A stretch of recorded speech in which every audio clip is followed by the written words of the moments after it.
క్షణంలో దైవచనులు మన మధ్యలో ఉంటాను.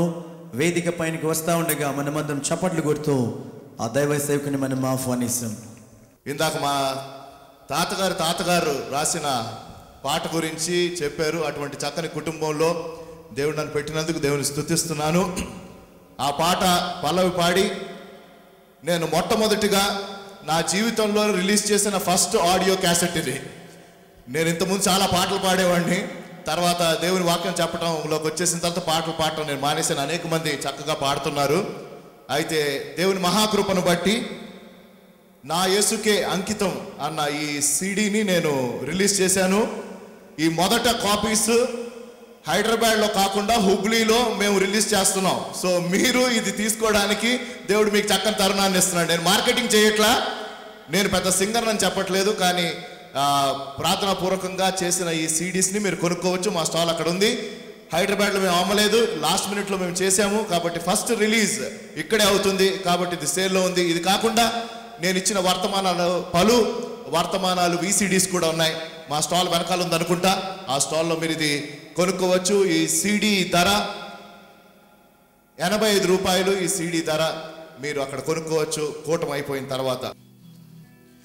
దేవుని ప్రేమ ఇదిగో జనులార భావంబు నన్ను తెలియరే, కేవలము నమ్ముకొనినా పరలోక జీవంబు మన కబ్బును, పరలోక జీవంబు మన కబ్బును. దేవుని ప్రేమ ఇదిగో జనులార భావంబు నన్ను తెలియరే, కేవలము నమ్ముకునినా పరలోక జీవంబు మన కబ్బును, పరలోక జీవంబు మన కబ్బును. సమయం లేదు, చాలా పెద్ద పాట ఇది. ఈ పాట మా తాతగారు హైందవ కుటుంబం నుంచి వచ్చిన ఆయన యేసు ప్రభు వారిని నమ్ముకున్న తర్వాత ఇంట్లోంచి వెలివేశారు. వెలివేసేసి పెంట కుప్ప మీద విస్తర పెట్టి, అంటే ఆకు పెట్టి, పెంట కుప్ప మీద ఆకు పెట్టి భోంచేయి అంటే ఆయన పెంట కుప్ప మీద భోజనం చేస్తూ సువార్త మొత్తం చెప్పే ఈ పాట దేవుని ప్రేమ ఇదిగో పెంట కుప్ప మీద రాశాడు. హల్లెలూయా! సాక్ష్యంతో కూడిన పాట, అనేక మంది జీవితాలని మార్చిన పాట. అటువంటి చక్కని కుటుంబంలో దేవుడు నన్ను పెట్టాడు. దాన్ని బట్టి దేవుని స్తుతిస్తున్నాను. అంకితం నీకే నా యేసు అన్న ఒక పాట ఇందులో ఉంది. 7 పాటలు ఉన్నాయి ఈ సీడీలో. నా సాక్ష్యం కూడా ఉంది అందులో. నా సాక్ష్యం నేను కొద్ది నిమిషాల్లో చెప్పి ఈరోజు దేవుడు మనకిచ్చిన సమయాన్ని బట్టి రెండవ దినము భవిష్యత్తులో జరగబోయే విషయాలు మనం చూస్తాం. నిన్న ప్రస్తుతం జరుగుతున్న విషయాలు మనం చూసాం. ఈ రోజు రేపు భవిష్యత్తులో జరగలేనివి దేవుని యొక్క శక్తిని బట్టి మనం ఈరోజు ఆ విషయాల్ని ధ్యానం చేద్దాం. కాబట్టి శ్రద్ధతో కూర్చొని దేవుని యొక్క మాటలను ప్రశాంతంగా మీరు విన్నట్లయితే దేవుడు మీతో మాట్లాడతాడు. అంకితం నీకే యేసువా ఈ జీవితం. నా జీవితాన్ని ప్రభువునకు నేను పరిపూర్ణంగా సమర్పించుకున్నాను. ఆయన నేను అతిగా ప్రేమిస్తున్నాను. ఇక్కడున్న ప్రతి ఒక్కరు ఆయన మరి విశేషంగా ప్రేమించాలని మా అందరి ప్రార్థన, మా ఆశ. అంకితం నీకే యేసువా ఈ జీవితం, అర్పితం నా సమస్తం జీవయాగముగా, అర్పితం నా సమస్తం జీవయాగముగా. అంకితం నీకే యేసువా ఈ జీవితం, అర్పితం నా సమస్తం జీవయాగముగా, అర్పితం నా సమస్తం జీవయాగముగా.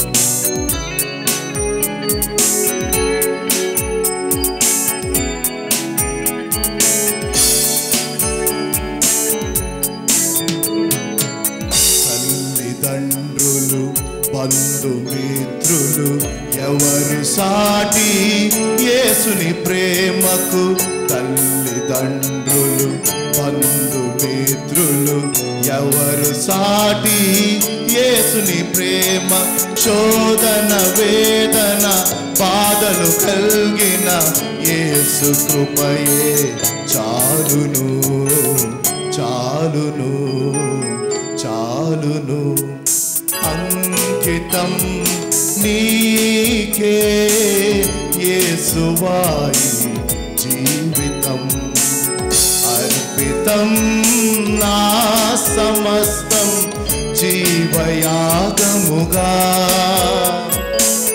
అర్పితం నా సమస్తం జీవయాగముగా జీవయాగముగా జీవయాగముగా.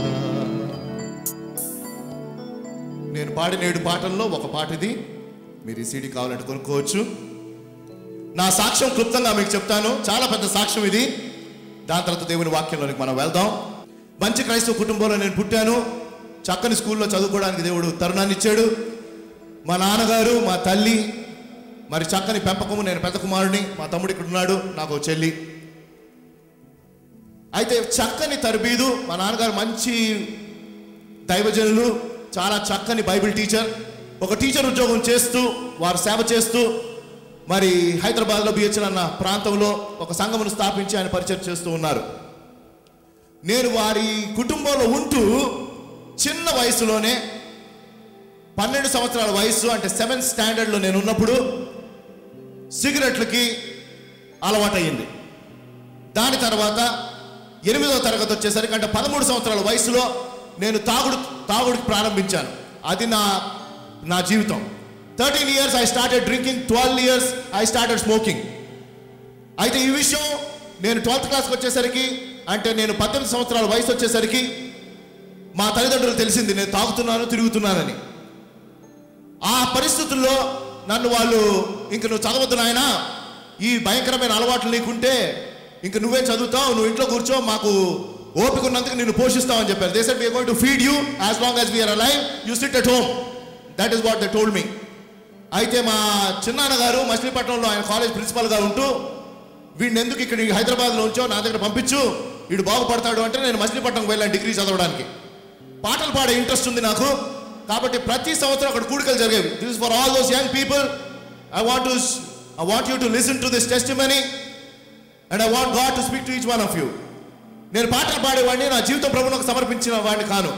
పాటలు పాడేవాడిని, ఫీల్ అయిపోయాడు, ఓ బాగా పాడుతున్నాను. గిటార్ వాయించేవాడిని, ప్రతి కూటం అటెండ్ అయ్యేవాడిని, పాడేసేవాడిని, వెళ్ళిపోయేవాడిని. అది నా జీవితం. 2 సంవత్సరాలు ఇదే పని చేశాను. 3వ సంవత్సరము నేను డిగ్రీలో ఉన్నప్పుడు ఫైనల్ ఇయర్లో దేవుడు తన వాక్యం ద్వారా అనేక సార్లు మాట్లాడాడు. నా హృదయం నేను కఠినపరుచుకుంటా ఉన్నాను. కానీ ఆ రోజు ఆ కూడికలో 2వ దినమున దేవుడు యోహాను సువార్త 1వ అధ్యాయం చూడడం అవసరం లేదు, ఆయన తన స్వకీయులకు వచ్చాను కానీ తన స్వకీయులు ఆయన స్వీకరించలేదన్న వాక్యం ద్వారా దేవుడు నన్ను దర్శించాడు. God spoke to me to John, the gospel according to St. John chapter 1. He said he came unto his own but his own knew him not. క్రైస్తవ కుటుంబంలో పుట్టి చక్కని తరబీదు కలిగి అక్కడే ఉంటూ నేను ఇంత భయంకరమైన జీవితం జీవిస్తున్నానని నా హృదయం ఒప్పింపబడి నా జీవితాన్ని ఆయనకు సమర్పించుకోవడానికి తీర్మానం తీసుకున్నాను నేను. అయితే ఆ టైంలో స్పెషల్ సాంగ్ పాడదాం రా అని కోయర్ డైరెక్టర్ నన్ను పిలిచాడు. ఇంకో ఛాన్స్ దొరికిందిలే స్పెషల్ సాంగ్ పాడడానికి పరిగెత్తుకుంటూ వెళ్ళాను నేను. స్పెషల్ సాంగ్ పాడడానికి ఆ కోయర్ డైరెక్టర్ ఎంచుకున్న పాట యేసు స్వామి నీకు నేను నా సమస్తం ఇత్తును, all to Jesus I surrender. That was the song we were going to sing and I didn't give my life to Jesus Christ that night. ఆ రాత్రి నేను నా జీవితాన్ని ప్రభువు నాకు అర్పించాలని ఆశపడుతూ దేవుని వాక్యం ద్వారా దర్శింపబడి పాట పాడడానికి నిలబడ్డాను ఆ కోయర్ డైరెక్టర్తో పాటు. ఆ రోజు నేను ఆ పాట యథార్థంగా పాడలేకపోయాను. అనేక మంది తమ జీవితాలు యథార్థంగా పశ్చాత్తాపడి ప్రభువునకు సమర్పించుకుంటా ఉంటే నేను యేసు స్వామి నీకు నేను అని ఒక వేషధారిగా నా జీవితం ఆయనకు అర్పించుకోకుండా I never gave my life to Jesus Christ. I am telling all to Jesus I surrender. And that is when I knelt down and gave my life to Lord. It is 1984. 25 సంవత్సరాల క్రితము నేను 19 సంవత్సరాల వయసులో ఉన్నప్పుడు. కానీ నా జీవితంలో అది మొదటి భాగమే. అదేంటంటే ఇంకో భాగం ఉంటుందా అంటే ఇంకో దౌర్భాగ్యమైన భాగం ఉంది. ఆ దౌర్భాగ్యమైన భాగం ఏంటంటే 1 సంవత్సరమే దేవునితో పాటు నేను సరిగ్గున్నాను. I lived a good life, a precious life, a life that is glorifying God only just for almost 1 year, not even close to 1 year. 1 సంవత్సరమే నేను దేవునికి సన్నిహితంగా దేవుని తెలుసుకున్నానన్న ఆనందంతో, దేవుని సేవించాలన్న ఆనందంతో, ఆయన కనపరచాలన్న ఆనందంతో ఎక్కడ కూటాలు పెడితే అక్కడికి వెళ్ళేవాడిని. దేవుని యొక్క విషయాల గురించి సాక్ష్యాలు చెప్పేవాడిని.